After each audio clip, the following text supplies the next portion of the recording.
So in New Zealand, they drive on the opposite side of the road as we do here in America, right? And leading up to this trip, I knew I was going to be doing a lot of driving, but I honestly didn't even really give it much thought. I thought, like, what's the big deal? Now I'm on the right side of the car. When I turn left, it's the close lane. When I turn right, I got to cross traffic.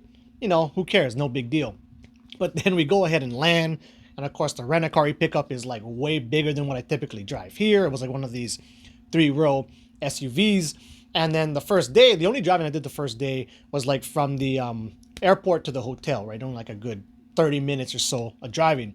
But once I started driving, I was thinking like, holy shit, this is a lot more stressful and difficult than I initially thought it was going to be, right? I knew I had a lot of driving planned the rest of this trip. We're going up mountains to go snowboarding and stuff like that. So I was thinking like, oh shit, like this might be difficult. So then going to sleep that night, I ended up having a dream. Now, it wasn't a lucid dream, but within this dream, I found myself driving and the car is not responding how I want it to. And I'm having a hard time doing it, right? It's kind of stressing me out within the dream setting. But then as the dream progressed on, mostly I think it's because I just kind of forgot about that. My mind started shifting to other things where like, I thought this car was following me. Then it ended up being like a cop that I thought was following me. I thought I might get pulled over. Then a cop passes me. I don't get pulled over. Dream progresses on to other things. But basically, I stopped worrying about it being difficult driving and just goes into regular dream shit. So then the next day when I woke up, now I'm not sure how much this actually helped me, help my nerves and all that. But from then on, man, driving was way the hell easier and a lot less stressful to me. Now, I still did fuck up a few times. Like I kind of like banged the curb one time, kind of half ran over a cone one time.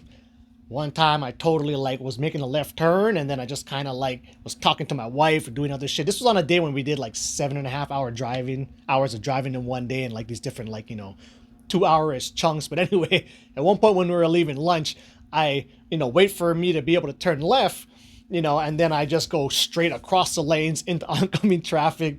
There was this truck coming towards us. Now, it wasn't super close. Nobody had to beep yet or anything, but I was like, oh, fuck. My wife's like, hey, wrong lane. And I had to swerve back into the lane I was supposed to be in.